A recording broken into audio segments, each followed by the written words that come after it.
Welcome to our law firm. We hope we can help you with what may be a difficult situation. We have prepared this brief presentation to determine whether filing a bankruptcy case is in your best interest. In the event you determine to go ahead with the filing, this presentation will serve as a roadmap of what you can expect from the bankruptcy process.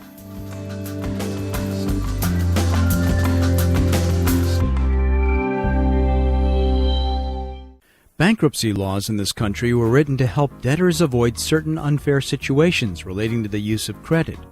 Due to unexpected events such as medical expenses, loss of job, accidents, overuse of credit, family needs, and other unplanned circumstances, you may have found yourself in a difficult situation. Please know that we are here to help.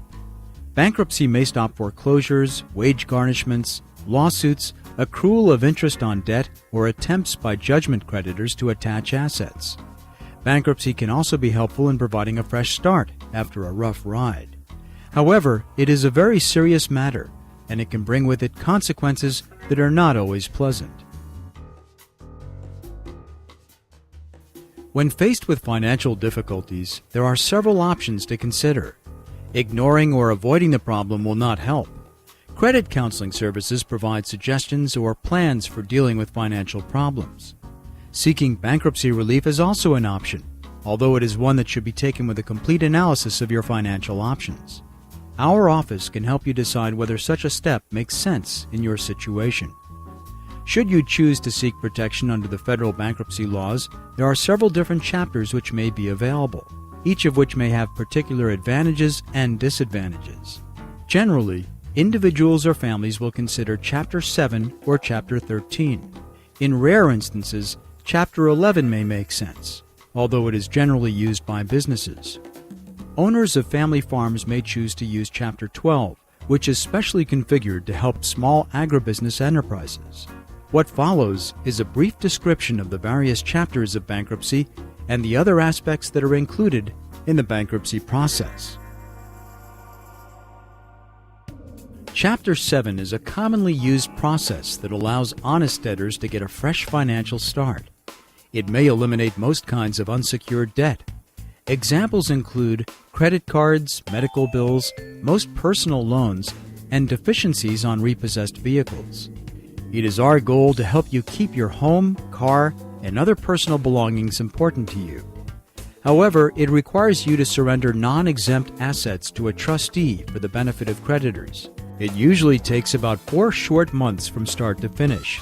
It requires only one short hearing where you will be under oath and must answer questions from a trustee and a creditor or two, if any at all.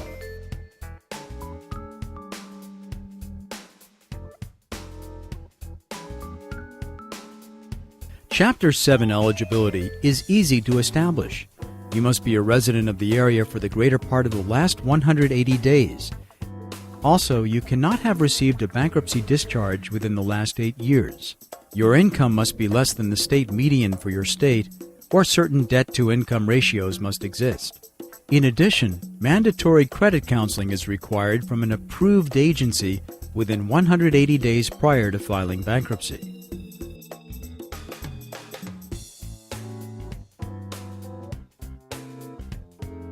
Chapter 11 cases are generally used by businesses, and ironically they often cost hundreds of thousands of dollars to successfully complete.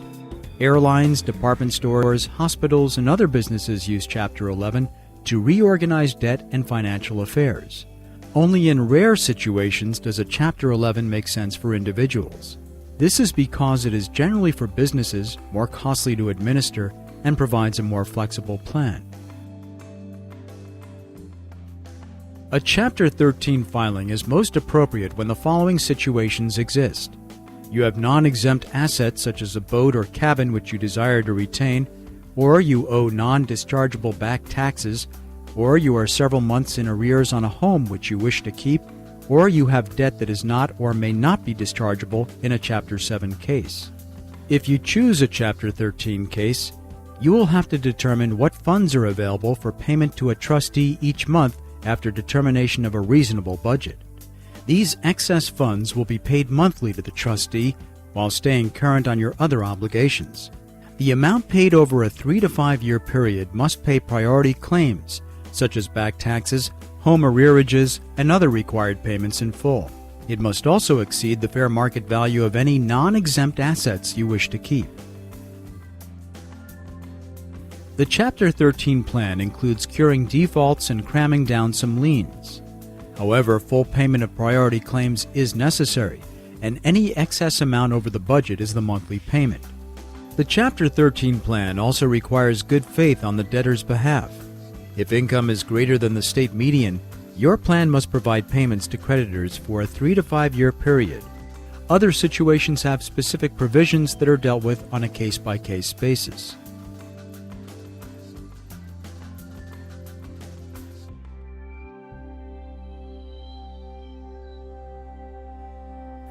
Chapter 13 eligibility is easy to establish. You must be a resident of the area for the greater part of the last 180 days and receive regular income.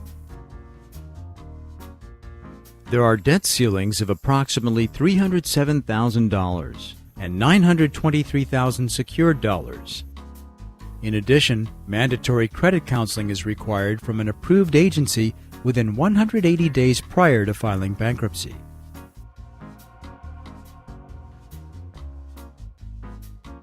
The law requires that you disclose important information about your financial situation. This is done through schedules of assets and liabilities and a statement of your affairs. There are other requests for specific information that must be provided to the court. Our office will provide you with worksheets that you must fill out as completely as possible, then return them to be reviewed and finalized. Remember, we do not know the answers to most of the inquiries and must depend on you and your records for this information. In turn, this information will assist you in keeping your finances in order in the future. We cannot emphasize enough how important it is to be truthful and to fully disclose all requested information. The main reason people usually seek bankruptcy relief is to obtain a discharge of their debts. Failure to fully or accurately disclose all information requested may lead to a total denial of your discharge. If that occurs, you will have all of the burdens of a bankruptcy and none of its benefits. Beyond that, failure to fully disclose or be truthful throughout the bankruptcy case or any other abuse of the bankruptcy process may be a federal crime. People have and do go to jail for bankruptcy abuses. This is a very serious matter. The bankruptcy process is comprised of a series of events. First, you must attend pre-filing education, such as credit counseling. Then you file the petition and prepare the schedules and statements. Within approximately 40 days, you will be required to appear before the trustee, take an oath, and answer all questions presented by the trustee and any creditors who wish to appear and inquire. Approximately 60 days later, a deadline for objecting to your discharge in whole or part passes. If no party contests your discharge, the court will issue an order allowing your discharge. This means that creditors may not attempt to collect discharge debts from you anymore. It does not protect co-guarantors or other liable parties who do not file for bankruptcy. If no party objects to your discharge, the entire case should be over within approximately 4 months.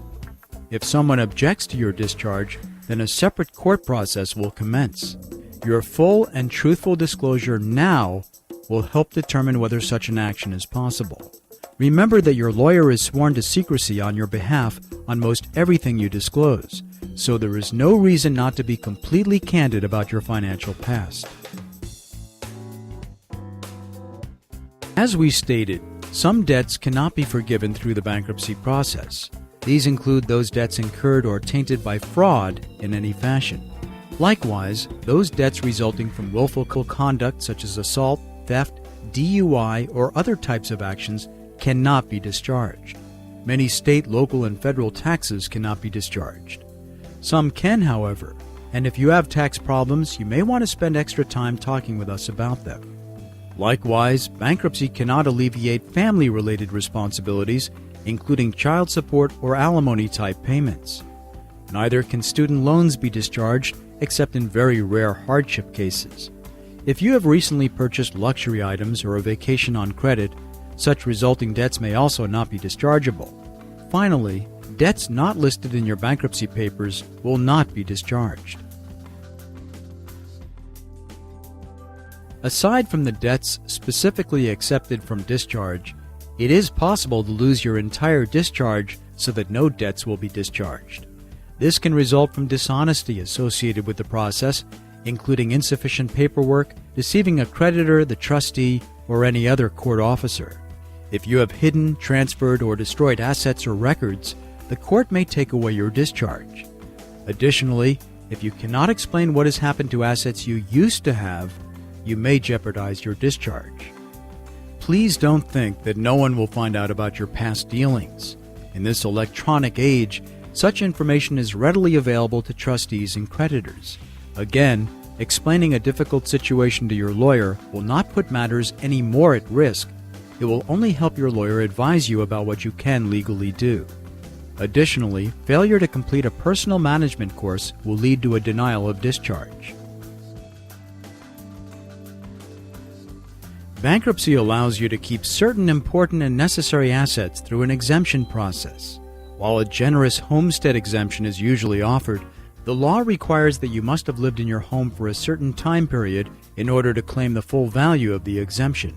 If you are behind on house payments, you will have to find a way to catch up. Beyond that, there are allowed exemptions up to a certain value for automobiles, clothing, furniture, and tools of your trade. IRAs and federally chartered pension plans are usually 100% exempt. There may be many other exemption rights you have, and we can determine them only after full disclosure of your assets to us. Who is the trustee, and what is his or her role in the bankruptcy process? Trustees are independent businessmen and women, generally with excellent financial training and backgrounds. They are appointed to the local panel of trustees by the U.S. Department of Justice in Washington, D.C. after an extensive FBI background check. They are the watchdogs of the bankruptcy system and often hire lawyers to help them do their jobs. Trustees are regularly audited and have quite a knack for their jobs. You cannot fool them. They are good at what they do. It is their primary duty to find non-exempt assets to liquidate so creditors may be paid. If they find you have fudged on answers or otherwise been dishonest, they can seek to have your discharge denied or even revoked if such information first comes to light several years after the fact. The trustee searches out non-exempt assets and finds ways to turn them into cash. Next, the trustee reviews all creditor claims submitted to make sure no creditor is taking advantage of the situation. Finally, the trustee pays a dividend to creditors based on funds on hand versus the total amount of claims on file. Trustees also look for payments made before the bankruptcy to preferred creditors. These include payments or transfers to certain creditors within 90 days. In the case of related or insider creditors, the 90-day period is extended to 1 year. So, if you paid off your favorite creditor within 90 days of your bankruptcy, or if you paid off your debt to Uncle John within the last year, the creditor or Uncle John may have to give the money back, even if it was legitimately owed. Likewise, if property was transferred even as long as 4 years ago for less than fair consideration, the trustee can reverse such transfers as fraudulent. You are required to disclose such transfers or payments in your schedules and statements. The failure to do so may put your discharge at risk. You may be tempted to think that the trustee or creditors may never find out information about hidden or transferred assets or about other things you do not wish to have discovered. Keep in mind that trustees are often approached by unhappy creditors, former friends, or even family members with important information. And even when that does not occur voluntarily, the trustee may force disclosure of such information by examination under oath of such people who may be aware of your financial dealings. Keeping such secrets from the court is perjury. Oftentimes, bankruptcy is a positive step toward credit reestablishment. Although a bankruptcy will stay on your credit record for 7 to 10 years, 24 months of regular and timely house or rental payments after bankruptcy can significantly improve your credit. Additionally, Many financial institutions offer secured credit cards which allow for freedom in traveling or the benefits of credit, while others do not know that the card is secured by an account you have established with funds already in the possession of the bank. Timely and regular payments can result in credit facilities being gradually restored. There are many other ways to begin rebuilding your credit. Because of the nature of bankruptcy, we will need our fees paid prior to filing your petition.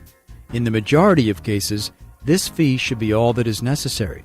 However, if there are unexpected actions such as attacks on discharge, motions for stay relief, objections to exemptions, and the like, it may be necessary for additional fees to be paid.